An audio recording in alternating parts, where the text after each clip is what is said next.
Hello दोस्तों, आपका फिर से स्वागत है। जैसा कि थंबनेल में आप देख सकते हैं कि मोहम्मद बिन तुगलक ने दिल्ली में किसके मकबरे का निर्माण करवाया था। यदि आपको इन सब का उत्तर पता है तो कमेंट बॉक्स में जल्दी से कमेंट कर दीजिए। दूसरा है, जलालुद्दीन खिलजी ने अलाउद्दीन को क्या कहा था। तीसरा है, अमीर खुसरो को तूतिए हिंद किसने कहा था। अजमेर में ख्वाजा मोइनुद्दीन चिश्ती की दरगाह का निर्माण किसने करवाया था। यदि इन सब का उत्तर पता है तो आप जल्द से जल्द कमेंट बॉक्स में इसका आंसर लिख दीजिए। बढ़ते हैं आगे। इसके पिछले वाले वीडियो में सल्तनत काल के कुछ हिस्सों को देख लिया गया था। अब हम आगे बढ़ते हैं। नासिरुद्दीन महमूद ने बलबन को उपाधि दी थी उलूग खां की। शासन की वास्तविक शक्ति उसे सौंपते हुए नासिरुद्दीन महमूद ने बलबन को नियुक्त किया नाइब ए ममलिकात यानी प्रधानमंत्री। टोपी सीकर अपना जीवन निर्वाह किया नासिरुद्दीन महमूद ने। बलबन ने अपनी पुत्री का विवाह किया नासिरुद्दीन महमूद से। बलबन का वास्तविक नाम था बहाउद्दीन। बलबन गुलाम था इल्तुतमिश का। बलबन दिल्ली की गद्दी पर बैठा 1266 ईस्वी में। दिल्ली की मंगोल आक्रमणों से सफलतापूर्वक रक्षा की गयासुद्दीन बलबन ने। अगर जिन बच्चों का एग्ज़ाम बहुत ही नज़दीक है तो फटाफट रिवीजन कर डालिए। बलबन ने प्रतिपादित किया राजत्व का नया सिद्धांत। ईरानी हीरो जिसका वंशज बलबन ने स्वयं को घोषित किया अफर शियाब। फारसी रीति रिवाज पर आधारित त्यौहार बलबन द्वारा प्रारंभ हुआ नौरोज़ था। वो त्यौहार नौरोज़ था जो बलबन द्वारा प्रारंभ किया गया था और फारसी रीति रिवाज पर आधारित था। बलबन ने समाप्त कर दिया तुर्कान चहलगान को यानी चालीसा को। दीवान आरज यानी सैन्य विभाग का गठन किया बलबन ने। दीवान बरीद यानी गुप्तचर विभाग का गठन किया बलबन ने। बलबन ने तुगरिल बेग के विद्रोह को दबाया था। कहाँ पर? बंगाल में। अपने विद्रोहियों के प्रति बलबन की नीति थी, मतलब इन्होंने अपने विद्रोहियों के खिलाफ रक्त और लौह की रीति अपनाई थी। सिजदा यानी घुटनों के बल सिर झुकाना और पैबोस यानी सुल्तान के पाँव को चूमना, ये दोनों प्रथाएं किसने आरंभ की थी? बलबन ने। बलबन साज सज्जा में प्रयोग करता था किस शैली का? ईरानी शैली का। बलबन के दरबार में रहने वाले प्रसिद्ध कवि थे अमीर खुसरो एवं अमीर हसन। गुलाम वंश का अंतिम शासक था शमशुद्दीन कैमूर्स। गुलाम वंश को समाप्त कर खिलजी वंश की स्थापना की जलालुद्दीन खिलजी ने या जलालुद्दीन खलजी ने। जलालुद्दीन ने अपनी राजधानी स्थापित की किलोखरी में। जलालुद्दीन खिलजी का भतीजा जिसने उसकी हत्या कर दी एवं स्वयं दिल्ली का सुल्तान बन बैठा, उसका नाम था अलाउद्दीन खिलजी। अलाउद्दीन के बचपन का नाम था अली अथवा गुरशस्प या गुरशास्प भी कहीं कहीं लिखा हुआ है। भारत का पहला सुल्तान जिसने खलीफा की श्रेष्ठता को चुनौती दी थी तो वह था अलाउद्दीन खिलजी। सिक्कों पर खलीफा का नाम खुदवाना बंद करवा दिया अलाउद्दीन खिलजी ने। जलालुद्दीन खिलजी ने अलाउद्दीन को क्या कहा था? अमीर ए तुनुक। दिल्ली का पहला सुल्तान जिसने अस्थाई सेना का गठन किया, नाम था अलाउद्दीन खिलजी। सैनिकों को नगद वेतन देने की प्रथा चलाई अलाउद्दीन ने। सैनिकों का हुलिया लिखने और घोड़ों को दागने की प्रथा आरंभ की अलाउद्दीन खिलजी ने। आर्थिक क्षेत्र में बाजार नियंत्रण व्यवस्था यानी मार्केट कंट्रोल पॉलिसी आरंभ की अलाउद्दीन खिलजी ने। भू राजस्व की दर को बढ़ाकर अलाउद्दीन ने कर दिया था कुल उपज का 1/2 हिस्सा। खम्स यानी लूट का धन में राज्य का हिस्सा 1/4 से बढ़ाकर 3/4 कर दिया था अलाउद्दीन खिलजी ने। दक्षिण भारत में अलाउद्दीन के सैन्य अभियानों का नेतृत्व किया मलिक काफूर ने। अलाउद्दीन द्वारा 1000 दिनार में खरीदे जाने के कारण मलिक काफूर को कहा जाता है हजार दिनारी। अलाउद्दीन के काल में 6 मंगोल आक्रमण हुए थे 1297 से 1306 ईस्वी तक के बीच में। अब देख लेते हैं अलाउद्दीन खिलजी के शासनकाल में हुए 6 मंगोल आक्रमण कौन कौन से थे। पहला है कादर खां जो 1297 ईस्वी में लड़ा गया था। दूसरा था सल्दी जो 1298 ईस्वी में लड़ाई की थी। तीसरा है कुतलुग ख्वाजा जो 1299 में। चौथा तारगी जो 1303 ईस्वी में।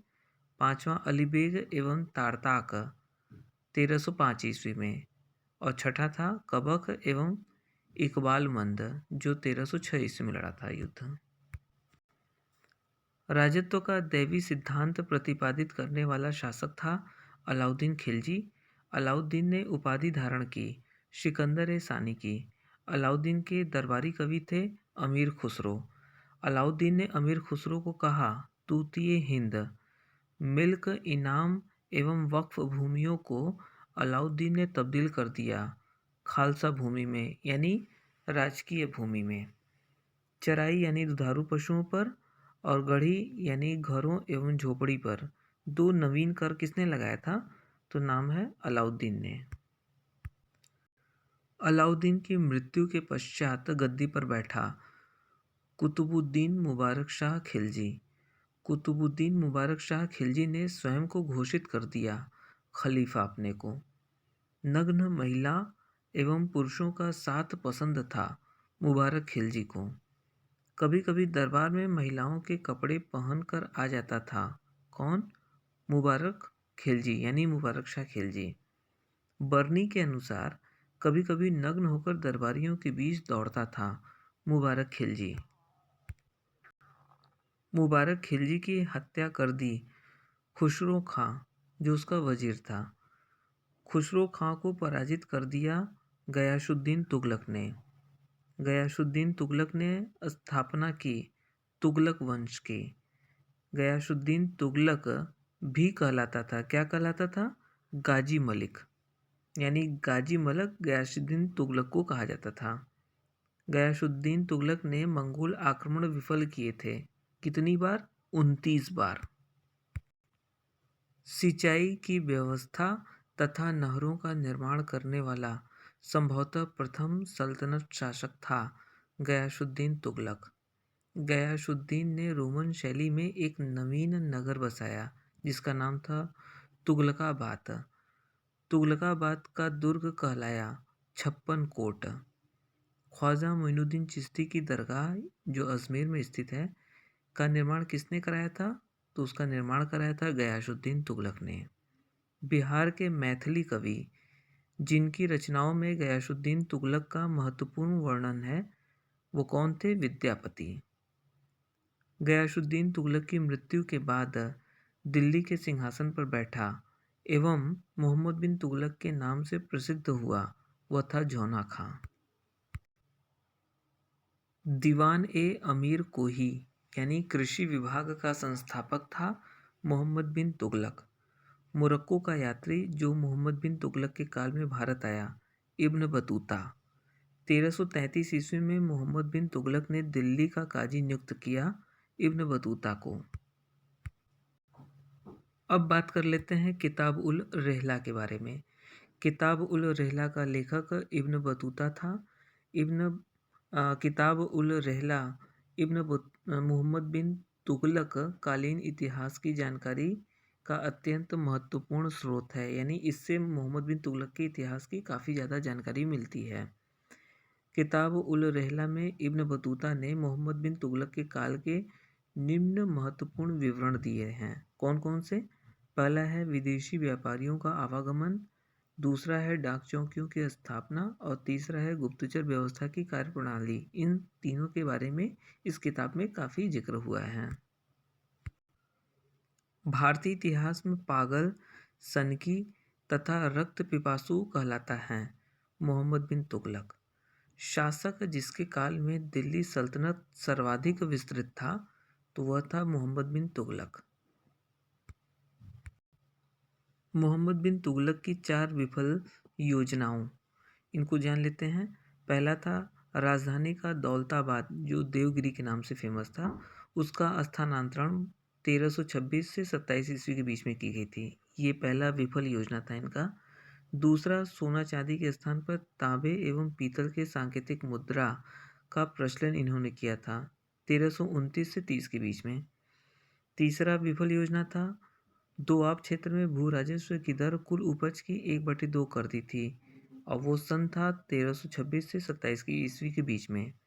चौथा विफल योजना इनका रहा कराचिल और खुरासान का विफल अभियान। सल्तनत सुल्तानों में सर्वाधिक शिक्षित एवं विद्वान था मोहम्मद बिन तुगलक।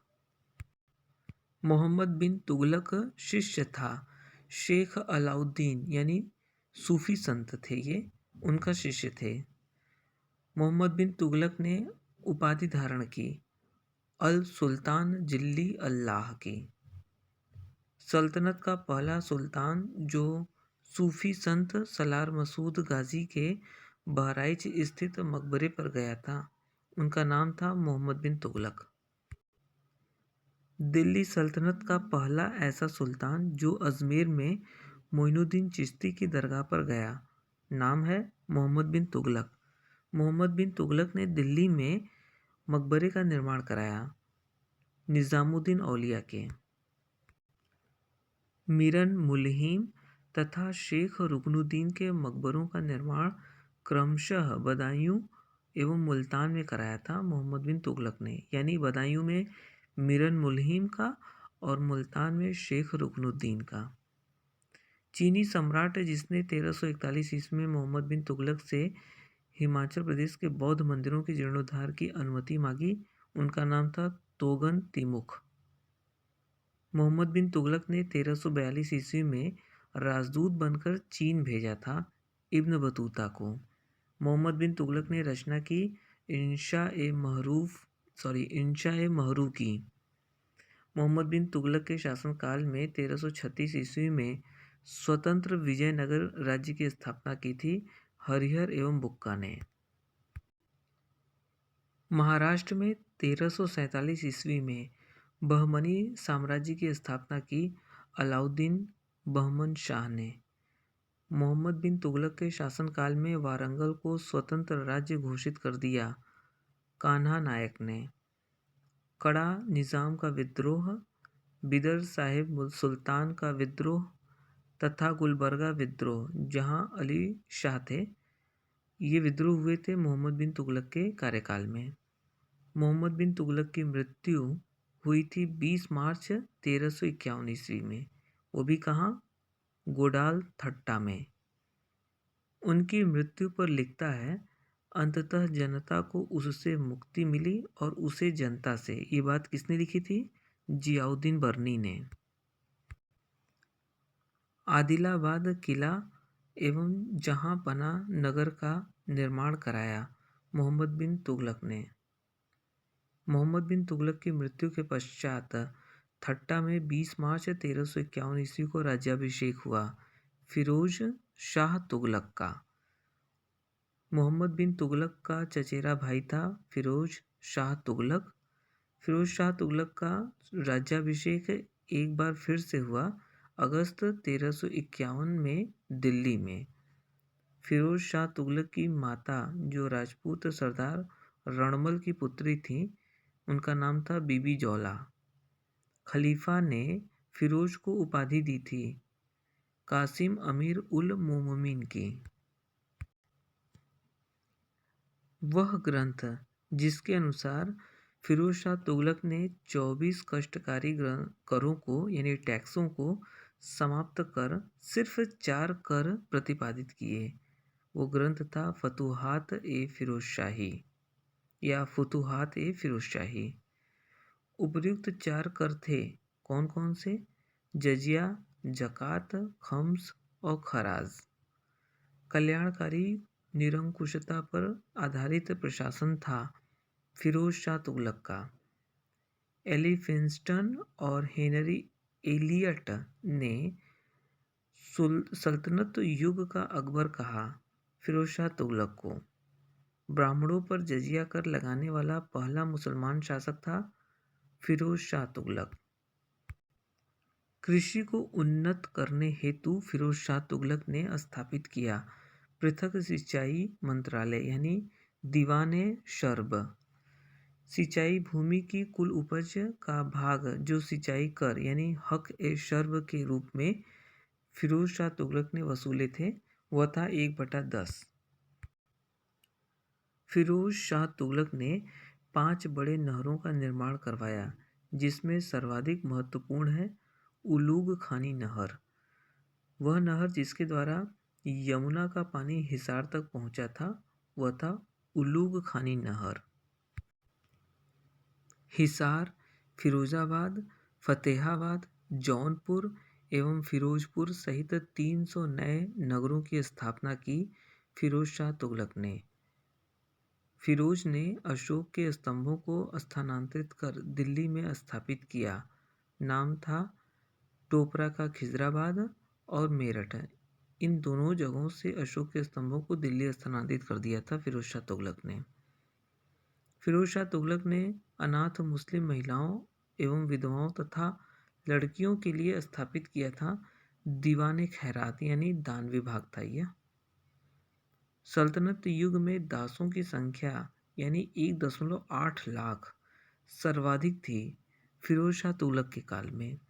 फिरोज शाह तुगलक ने पृथक दास मंत्रालय का गठन किया दीवाने बंदगान के रूप में। फिरोज शाह तुगलक ने दिल्ली के निकट एक खैराती अस्पताल खोला। नाम था दार उल सफ़ा। फिरोज शाह तुगलक ने चांदी एवं तांबे के मिश्रण से सिक्के चलवाए। नाम है शशगनी, अद्धा एवं विख। फिरोज शाह तुगलक की आत्मकथा है फतुहात ए फिरोज शाही। शम्स ए शिराज अफीफ एवं जियाउद्दीन बर्नी को अपने दरबार में संरक्षण दिया था फिरोज शाह तुगलक ने। तारीख़ फिरोज शाही और फतवा ए जहांदरी किसने लिखी थी? जियाउद्दीन बर्नी ने। 1361 ईस्वी में नगरकोट पर आक्रमण कर ज्वालामुखी मंदिर का विध्वंस किया फिरोज शाह तुगलक ने। फिरोज शाह तुगलक ने ज्वालामुखी मंदिर पुस्तकालय से लूटे 1300 ग्रंथों। उपर्युक्त में कुछ का फारसी अनुवाद कराया दलायते फिरोज शाही के नाम से। दलायते फिरोज शाही का रचनाकार था अपाउद्दीन।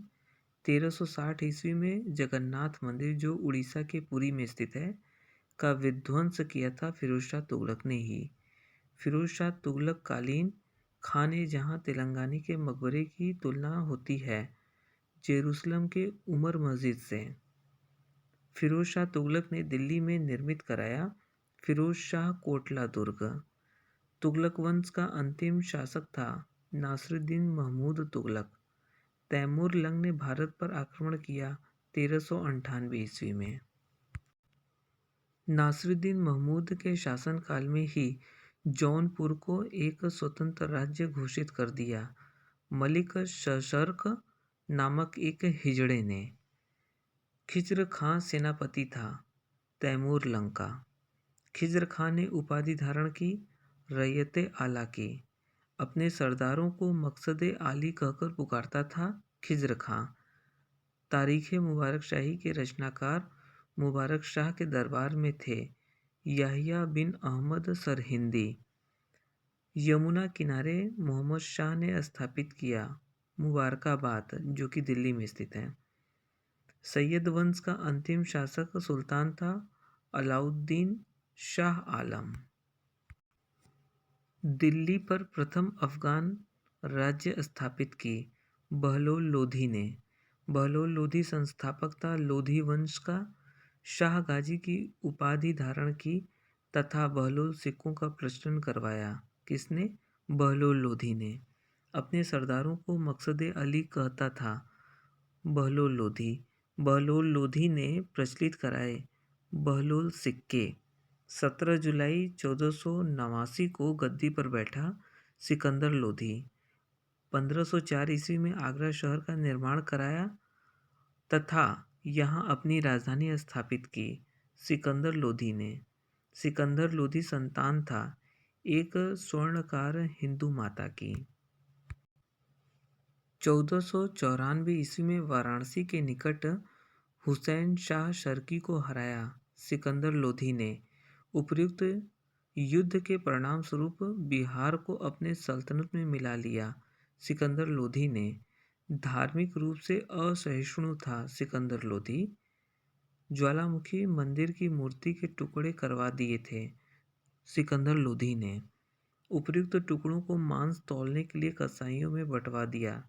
सिकंदर लोधी ने ताजिया निकालने पर प्रतिबंध लगा दिया। सिकंदर लोधी ने एकमात्र सुल्तान जिसने खुमसियानी युद्ध में लूट कमाल में कोई हिस्सा नहीं लिया वह था सिकंदर लोधी। तुलुम्बा के विद्वान शेख अब्दुल्ला एवं शेख अजीजुल्लाह को सिकंदर लोधी ने भारत बुलाया। किस लिए? मुस्लिम शिक्षा के प्रचार हेतु। सिकंदर लोधी ने भूमि की माप के लिए प्रचलन किया था गज-ए-सिकंदरी का। सिकंदर लोधी ने फारसी भाषा में कविताओं की रचना की थी गुल रुखी के नाम से।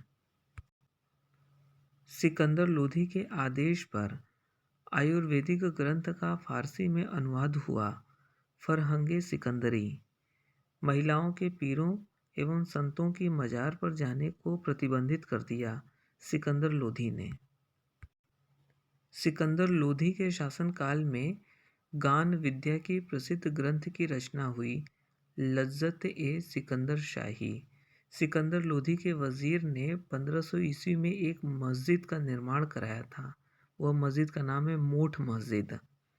सिकंदर लोधी के पश्चात दिल्ली सल्तनत का आखिरी शासक था इब्राहिम लोधी। इब्राहिम लोधी के दरबार में संरक्षण प्राप्त था मजखाने अफगाना के रचनाकार अहमद यादगार को। भवन निर्माण में दोहरे गुंबदों एवं खफरेलों के इस्तेमाल की शुरुआत की इब्राहिम लोधी ने।